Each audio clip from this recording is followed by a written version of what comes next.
Hello, Brendan. Hey, Matt. Here we go. Very quick speed run through an interview about your experience with the program so far. And first and foremost, yeah, huge thank you. You're giving up your time after the program. You're sharing what are relatively personal things for the benefit of others. And so I think it's worth just being like, thank you, because it's not required and it is, I think, very fundamentally generous. So thank you off the bat. No problem at all. All right, first question, young man. If we go back to before we met, before you started the program, can you remember how you were feeling? Like this sort of the motivator that was driving you to, you sort of found me online. What was going on for you back then? So what was going on? I was experiencing, quite like moderate to severe pain constantly in my back, in my adductors, in my groin, in my hips. And, I was misdiagnosed with a couple of different things, and it took 12 months to probably about 8 months to get the right diagnosis. And then sort of osteitis pubis and pelvic instability, whatever that is. Mm-hmm. And which was preventing me from doing any real exercise. It meant that I couldn't really sit at my desk and even work. And yeah, life was pretty miserable. So that's what was going on for me at the time. I remember you found an old broken page on our website, but with some useful information on OP, but some videos that didn't work and stuff. So like back then you were still you were trying to find more info. What was motivating you to kind of keep the search going? I think I felt like I'd read everything on my condition on the internet, probably 2 or 3 times. And then it was late on a Saturday night, and I found some new pages, and they weren't, there were some of you, as you said, some of your older stuff that was talking about deep frontline and the impact, the impact of your feet positioning and how everything's connected, and it just seemed to resonate with me. It sounded different to some of the other information that I'd read everywhere else, and I sort of followed a few links through and came across you and hit you up on the link that was there. So yeah, so that's how it came about. I'd read everything and came across your information that was talking about deep frontline and specifically that that it's something that can be fixed, and that you're not broken. And so yeah, I got in touch. So I'm going to go ever so slightly rogue here. So did you at that time, in terms of questions, were you pretty convinced it was like a strength issue, or what were you thinking was potentially the issue in the background, or you were still just deeply confused about it? Like what were you leaning towards instinctively? I had no idea really what, because I had been to so many specialists and had so many different diagnoses that I was sort of lost at that point. So I was just trawling the internet for finding a new gem or finding some new information, perhaps finding a new solution. I think I was, yes, I was just looking for something new and something different, and yeah, I just came across your site. So yeah, it was. I was pretty lost, and I kind of didn't have any new leads on what to do. And because I was like literally, I think that night I was kind of in a lot of pain and lying there and going, well, I'll go back to the only thing that I can control, which is I can read more stuff and see if I can find something. Yeah. That was my approach. I think it's like that was my only thing I could control was that I could read, and so I read more. Yeah, it's an interesting thing. Even outside of osteitis pubis, if we talk like chronic back pain or any kind of long-standing issue, a lot of the times the humans that have been struggling with it for a long time, they actually come armed with they've learned so much stuff, and some of it they've gotten from different practitioners who maybe contradict each other, and it all feels very frustrating. But little bits of it sort of kind of adds up, and I think a lot of the time during the program, what's really nice for people is to kind of be able to connect the dots they've already absorbed, like the fact that you already knew a chunk about adductors, you knew bits and pieces. It wasn't super clear that it was, say, a strength issue, and it wasn't super clear, I don't know, the path forward. Was movement bad or negative? But at the same time, you'd learnt heaps. And I think I would say lots of people, as they go through the program and they connect the dots, and it intuitively makes sense that like you become a bit of a specialist yourself, at least in the context of your own body, right? You know what works for you, and you understand the levers you can pull. So, um, yeah, I don't think you're alone. I remember with the OP clinic when we were setting that up, which was the Skype based one, back when Skype was the video thing. People would read like that website is still up, obviously. Like I reckon there's like tens of thousands of words up on that, and people would just read all of it. And they would be like, I've read your entire site. And you talk to them like they have read the entire thing. Like people are hungry. And I think that's one of the things that's really nice about it, is being able to, like, you know, make it make sense for people. And I think that kind of diffuses some of the emotional side of it. Emotional side, you were thinking that maybe there wasn't going to be a path forward. You were thinking, how are you feeling about it? If we remove the pain, like where were you at? I was thinking that starting to change my view on what I would be doing in life. Like, so I was starting to look at, well, okay, I've got to downsize my house. I'm going to get in a small apartment, sell all of my sort of garage and, all my gear that all the different hobbies that I've got, kind of offload that and get a simpler life where I wasn't going to be able to do it as much physically. Like, it was a year. I'd been through all of the different specialists. So I thought I was at the end of that and now needed to come to this sort of acceptance stage. I was pretty close to, well, I'm going to have to go to accept what I've got, that I'm going to be in pain and not going to be, and anytime I do something, I'm going to be in more pain. So I better just downsize my life and accept that, which was pretty depressing at 46 to kind of go, hey, that's what you're going to be, that's what you're doing, right? So it wasn't the best feeling. Good on you for not quite giving up. I obviously don't meet the ones that give up. I don't know how many people there are out there that do, but yeah, I think the glimmer of hope stays. I think intuitively, a lot of us, I don't know. I haven't really been in that position, but in terms of empathizing, like, I think at some level you're still like, no, bugger this. I'm still young enough. Like, I think just some part of you, on some level, kind of holds faith that your body should be able to go back to how it used to feel. Like, I don't know. Well, I'd read feels to me like there's some kind of trust there.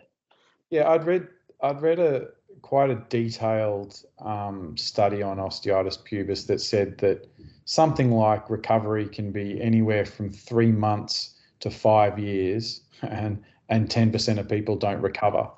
And so it was sort of like, well, I was a year in and going, and the average recovery was 9 months. So I passed the 9 months for the sort of median recovery time, and started to fear that I might be in the 5 year or the 10% that don't recover. Like, oh, I'm an outlier. Oh no.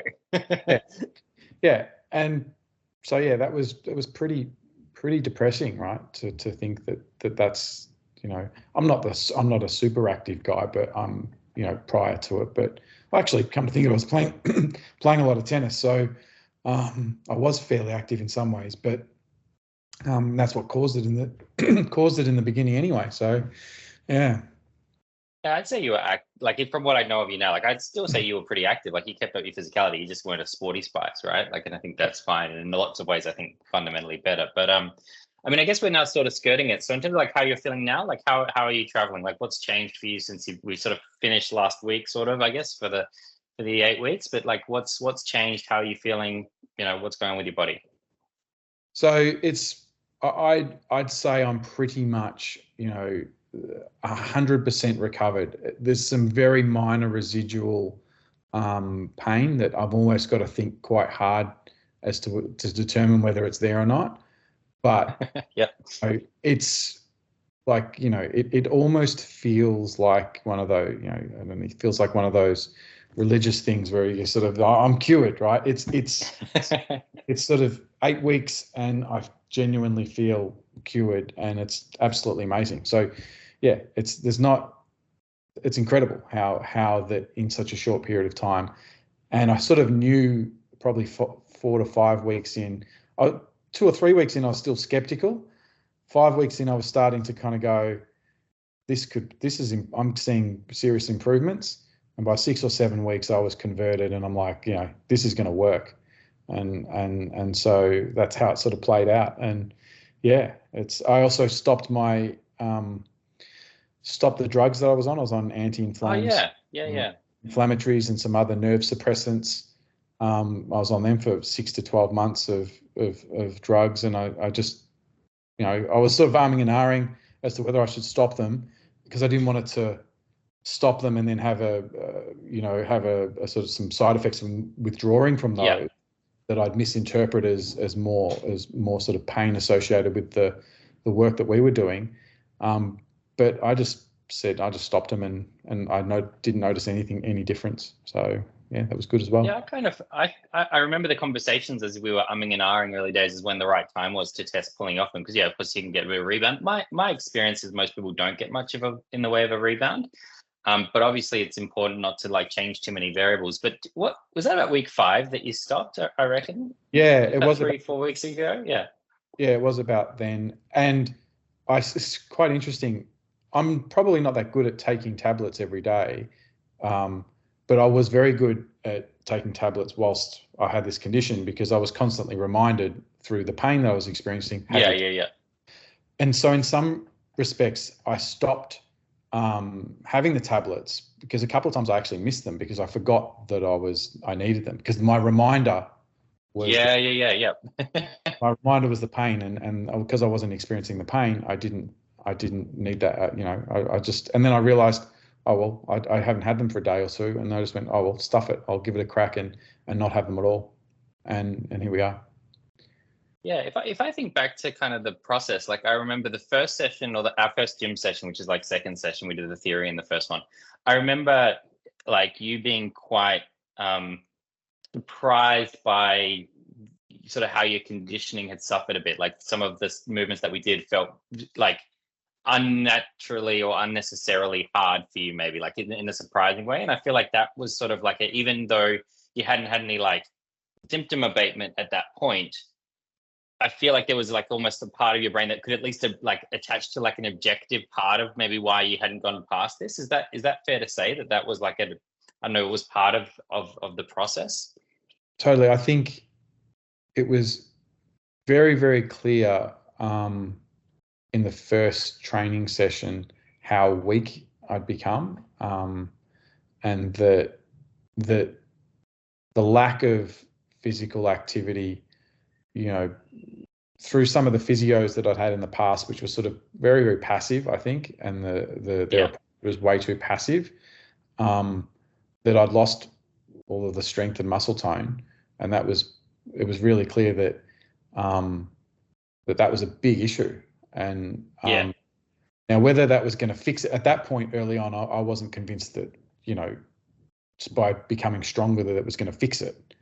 That still hadn't got to that part, but I was 100% certain that I knew straight away, shit, I've really depleted my ability to do things, and I needed to build some strength pretty quickly. So yeah, it was very, very obvious, lifting just a couple of kilograms, and going and wobbling all over the place. Like that was very obvious.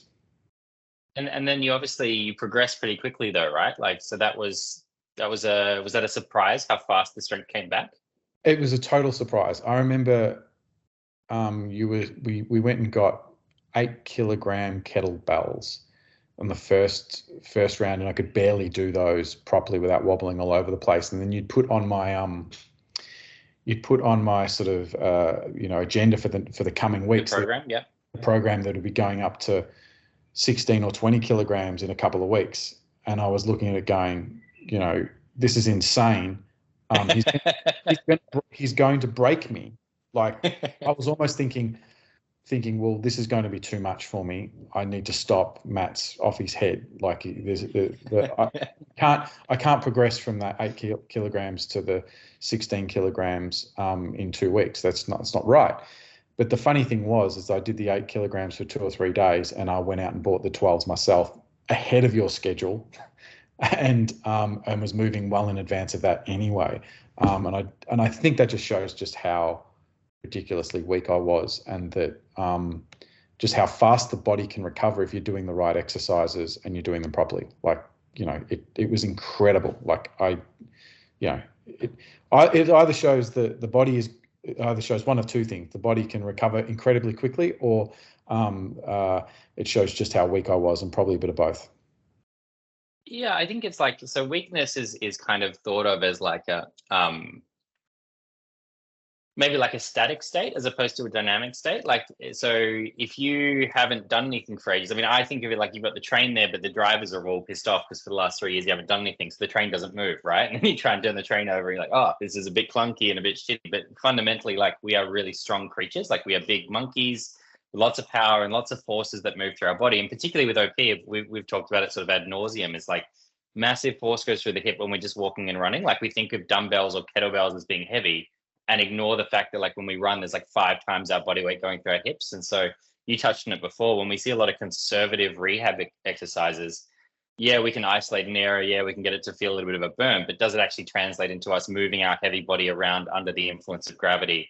And I think that's where a lot of people struggle to, like, and get really frustrated, and I think very reasonably. And back to your point about the OP study, it used to be just like 18 months rest. Like, that was just like the prescription. And it's interesting because it's thoroughly unscientific. So is the 5 years idea, because it doesn't tie to any of our inflammatory cycles. They're about 3 months long. There's no real mechanisms in the body that could account for that kind of a timeline. Yeah. And what really is awful for people, particularly those that are more of a sporty spice than you, which is they desperately want to get back to footy or soccer, and they want to do the right thing. So they rest for the 18 months, they do nothing, and they're watching the clock, watching the calendar, watching the clock. And then they go out and run again. And because they haven't dealt with any of the strength imbalances, they have OP immediately. And I've just, like, inherited them in the clinic over the years. They just break down. Like, they're just so upset. They lost 18 months. And I know that we've spoken about sort of similar sentiment around, just the amount of time that, yeah, you weren't able to exercise. And so, of course, when you went to do it, it was really foreign, and your body was really, I mean, reactive sounds negative, but right, there was lots of shaking and odd reactions from the body that very quickly, as the engine started revving and the drivers come back to the train, or whatever dumb analogy we use, you're like, oh, I'm actually not weak per se, but I had some seriously under firing areas of my body that were holding me back. Yeah, totally. I mean, I remember it was the week before, prior to sort of meeting with you, I tried to walk around the block, right? And it might have been 300 meters around the block. Went for a walk around the block, and the entire body seized up, and kind of muscles went kind of, you can't do that. So for days feeling sore again. And then so just last week, I walked 12 Ks, right? And hit the 12 Ks and went, let's go further. And felt almost better, felt better after I did that. Like, it almost was helping. The more I was doing over time, the more I was doing, the more it was helping, which was quite bizarre. Whereas when you first start, sometimes it feels like the more you do it, the more it aggravates your symptoms. But it gets to a point where the more you do, the more it helps. And I think early on in that piece, you've got to sometimes might struggle to get through those bits where you just got that initial reaction that your body's sort of not used to that, because you might have been over resting. You push through that a little bit carefully, and with your sort of guidance on that, and you push through that without breaking yourself. Not that you can be broken, I know. But yeah, you push through that, and then you realize that, you get to a point where the more you do, the better you feel. And I'm well and truly in that space now. But not that I'm going to become a gym junkie, or what would you call it, a sport? Spice, yeah. A sporty spice. Yeah, that's still not me. Well, maybe one day, who knows?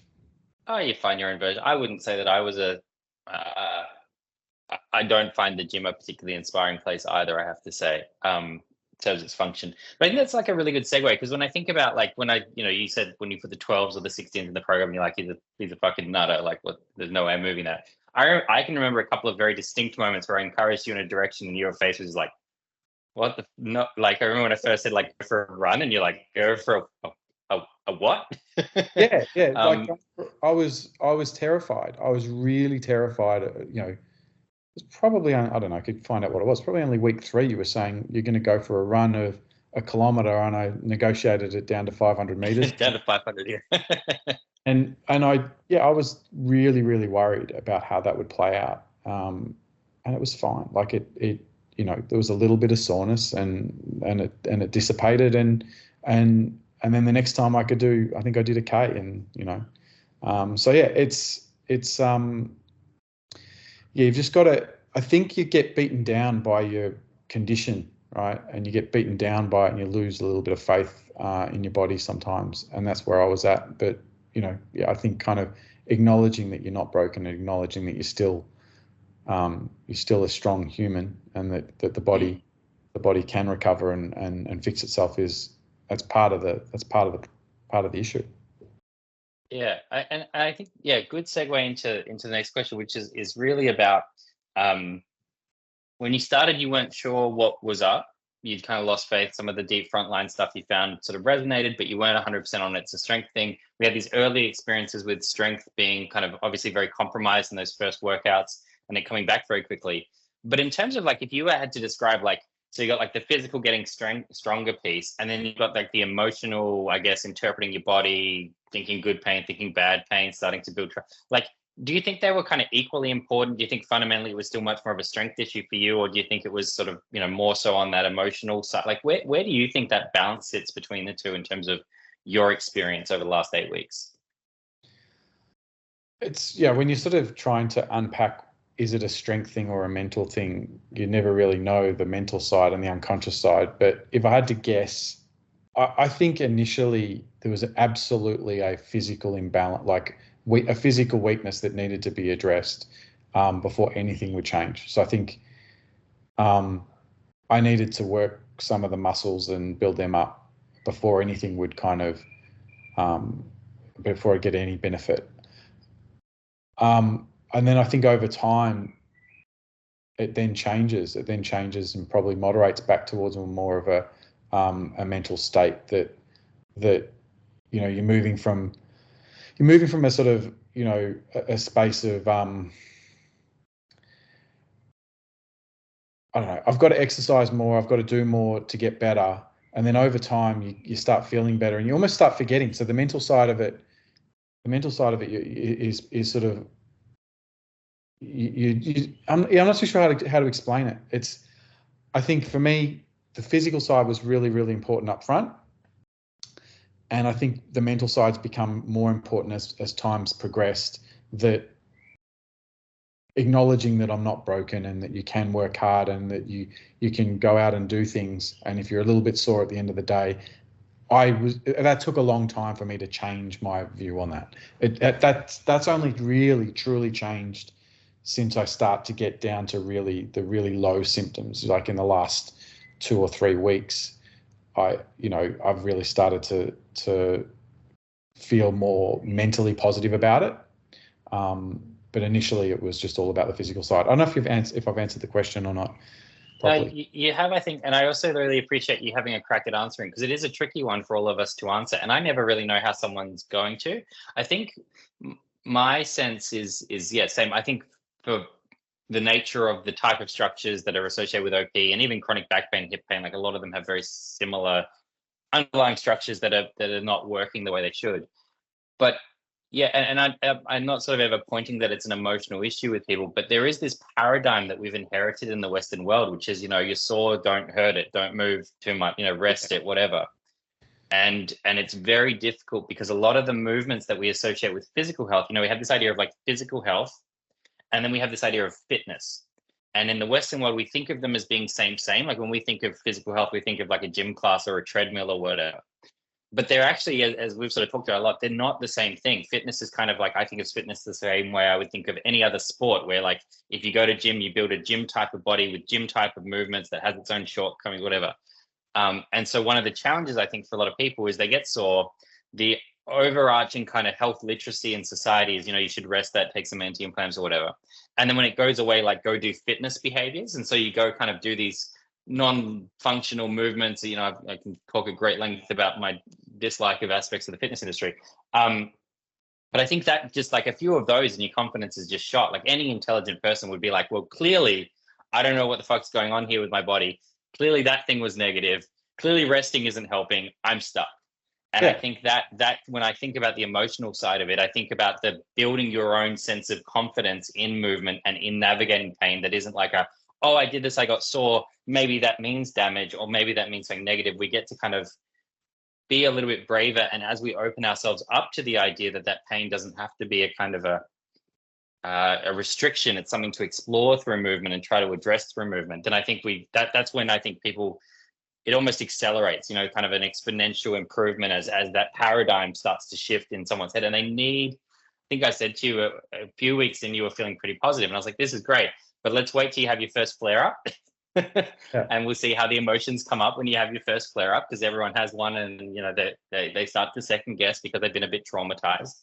But yeah, as soon as you get past a couple of those, where you've got the lived experience of like movement makes you feel better, and the lived experience of like, I've had flare-ups and I, you know, was easily able to get past them, and then I just kept going and I got stronger and stronger, that I didn't like get a flare-up and go back 10 steps. I just like had a little flare-up, plateaued for a couple of days, and then just kept going. So I think that, yeah, I think you answered it really well. But and I don't think I have a short, succinct answer either, but I'm always curious for how people rationalize which one was sort of playing a role when obviously there's a Venn.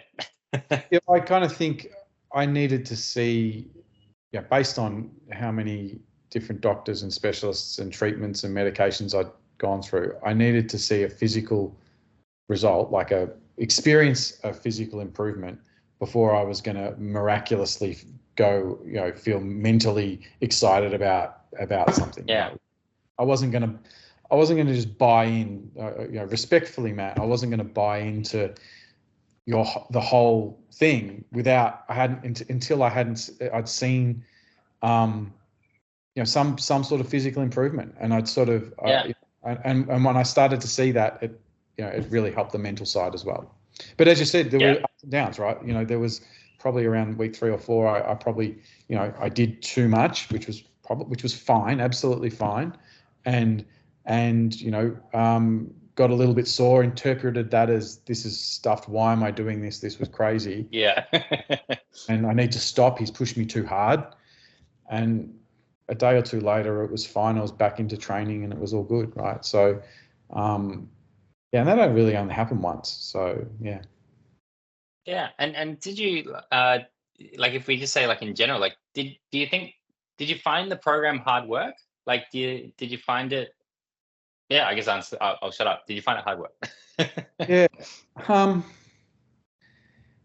It was it hard work.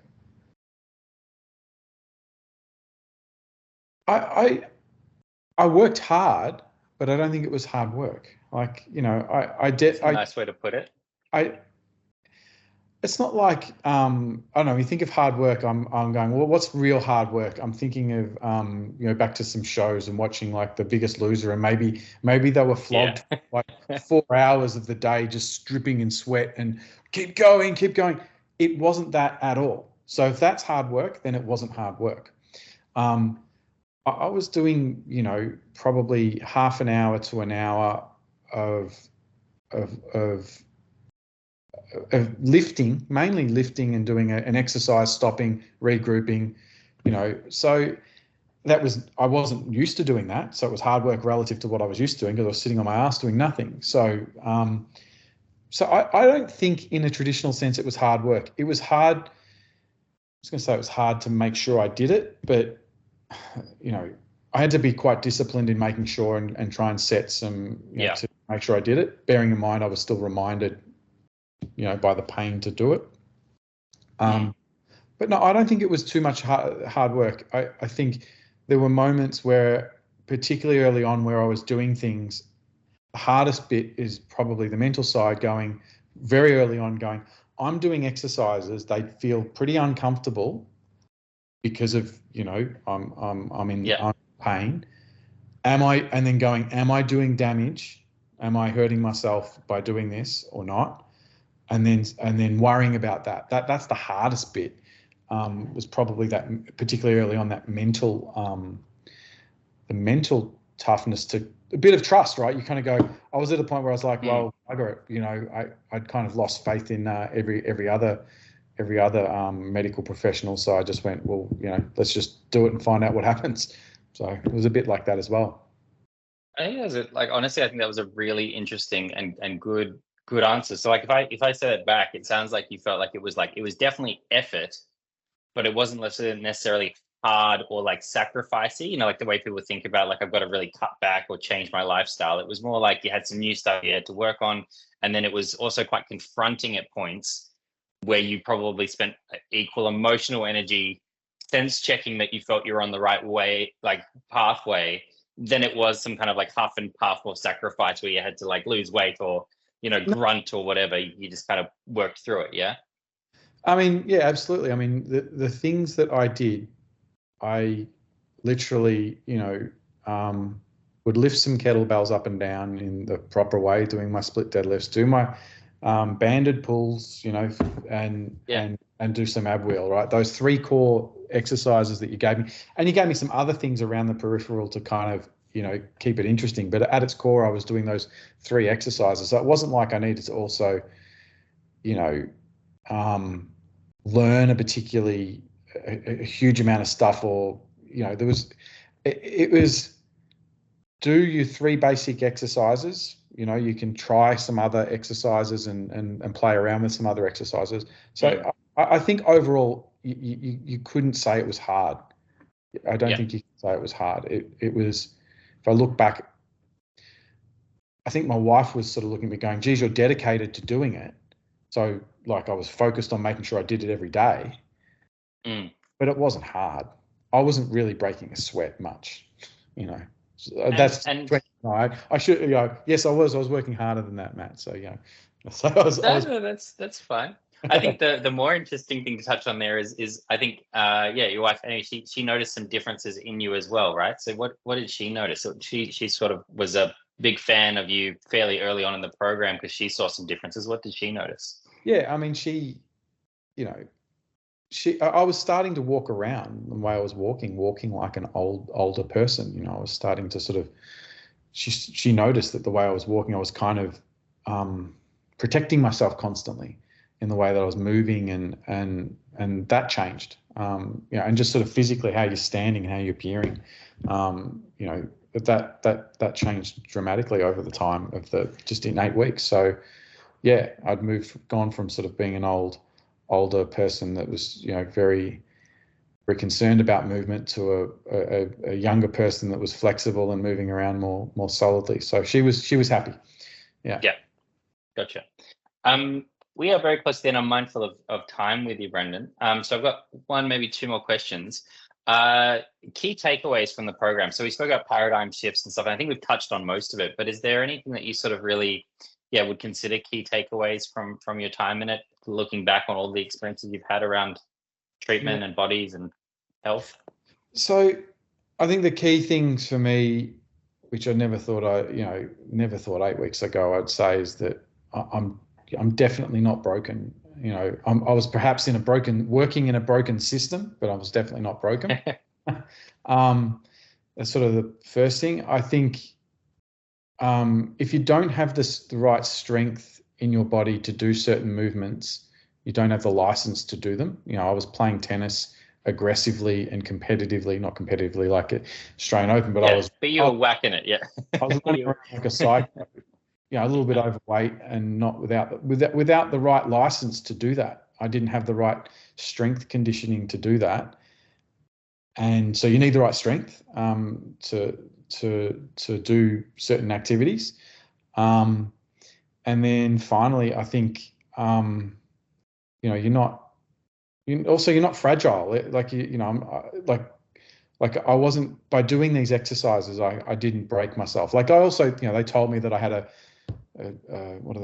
disc bulge and all this sort of stuff. And so you're kind of going, oh, I've got a disc bulge as well. I better not do all these activities. And, you know, so you're not fragile. You can move and you're not going to break. And so that's another thing that I think I've learned. So it's probably those 3 things. Yeah, a lot of our industry, so on the medical side, whether you're talking about doctors or physios or chiros or osseos, whatever, I kind of lump it all together. We're all sort of working, well, in the context of this, you know, whether it's a physio or an osteo or chiro or myo, you're all working with the same body with the same rules theoretically, or at least the body has the same rules regardless of who you're seeing with it. A lot of the best things happening on the medico side are actually trying to undo the damage that our industry has done. So we are really proactively trying to stop this narrative around disc issues, because we know that when you scan pain-free people, they all have disc issues. We know that when we send people for a scan, it starts to panic them and they start to worry and their prognosis gets worse. And so a lot of the time, you know, I think we need to be really, I think, honest as an industry that, like, a lot of the ways we communicate with patients, a lot of the things we put them through are actually net negative for them. And so, as you said, you kind of go into that space, you start to worry. As your distress goes up, your pain sensitivity goes up, you start subtracting movement from your life, thinking you're doing the right thing. And so I really empathize with people that have gone through it. I don't think it's your fault in like any way, shape, or form. It is a process and a structured system that's been set up to mitigate risk, and a whole bunch of other things in the medical community, and some commercial considerations on the medical side as well.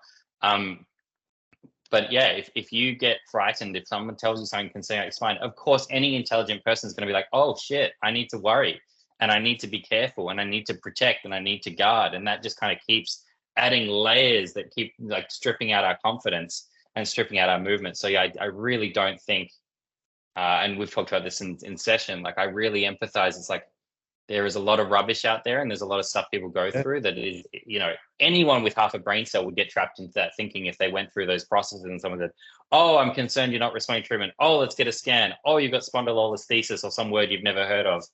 And it all just like, it's all confirming your deep fears that like, oh, maybe I am broken. And so I'm super stoked to hear that the takeaways were really around that concept of, resilience has become a co-opted word that we don't love that much, but like, humans are strong. We can sit for 60 hours a week if we need to. We can work for 60 hours a week if we need to. What we can't do is not move. If we don't move, we really struggle. So yeah, that's really lovely to hear. Last question, my friend. Yeah. Is there anything else you want to add about your experience, or anything that you would say to someone thinking about doing the program? I guess the other way to answer that is like, if you had to describe it to someone else, like how. Yeah, what would you say? If I had to describe the program to someone else, I think the program, it's different and unique, right? I think you get regular feedback, very regular feedback on what to do.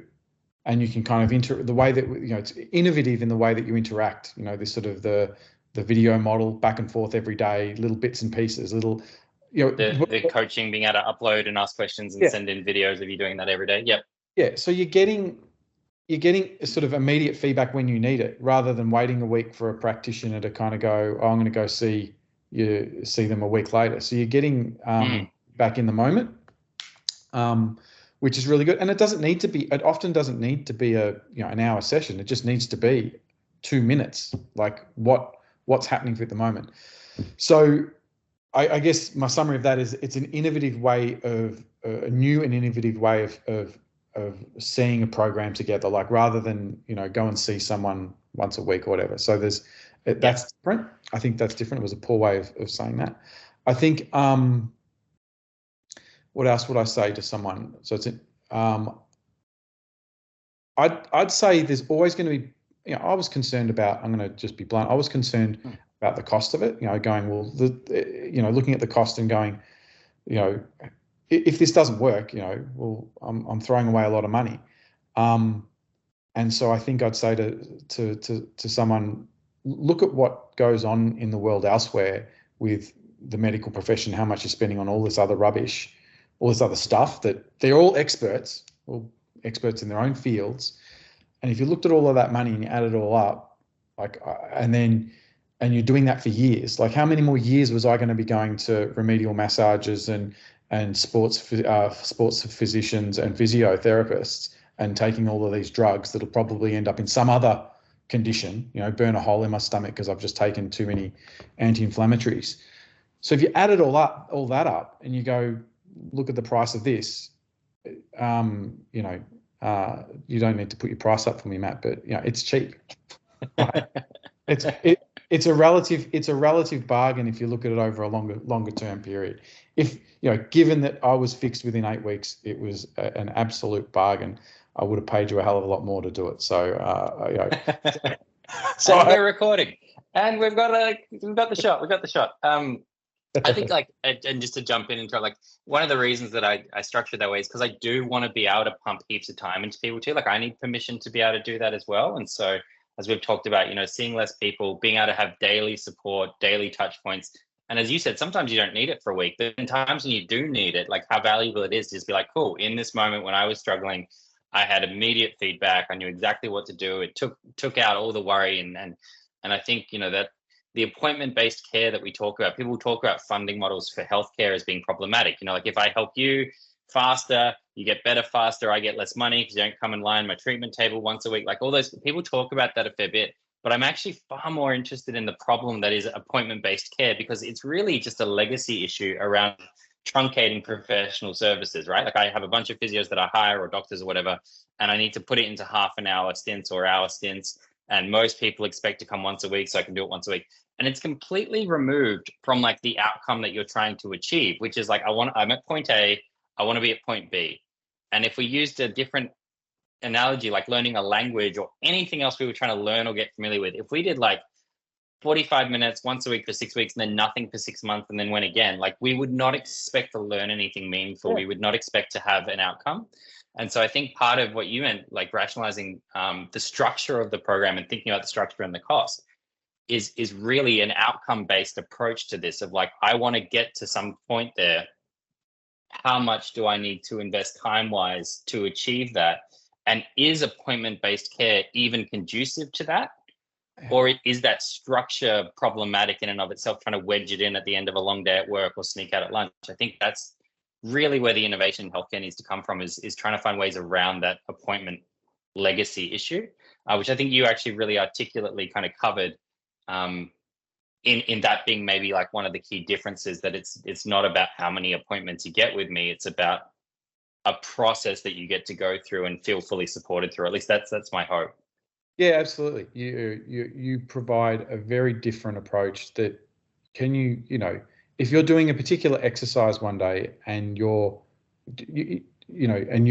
like, I'm feeling sore or this has happened, you need to know, you know, relatively quickly, what do I do, rather than waiting for a week to see your next specialist. And so the model, it's way better, makes so much more sense to be able to have short, sharp interactions than waiting a week to go and see your so-called professional. It's a very, very good structure. And it probably, for me, it was, I needed more early on, and over time, I'm like, you know, like I really did. I needed a lot less, and you know, as much as I enjoy talking to you and having you point out that I may or may not be doing an exercise perfectly, you know, I can get on with things and just get on with my own day. And so later in the program, I was probably, you know, just didn't need quite as much, and that was totally cool with me as well. So, you know, that worked really well for me. So yeah, so I'd tell them to get on board. Like it's crazy. The old system's broken, and you know, you've done a miraculous job, Matt. Like I was lost and down, and it was down and out, and you saved me. So you know, it's I can't thank you enough. That's very kind, mate. And I would just push it back. Like, you did the work, you deserve the result. And I think that that's something that is missing from healthcare as well. Like, you put in heaps of time and energy and money and brain power. You absolutely deserve the results. So yeah, it's been a pleasure. I think that's a lovely spot to sign off on, and super appreciative of your time. So I'm just going to stop recording, and we can hang out for a bit longer, but I'll just turn this all off. Here we go. All right.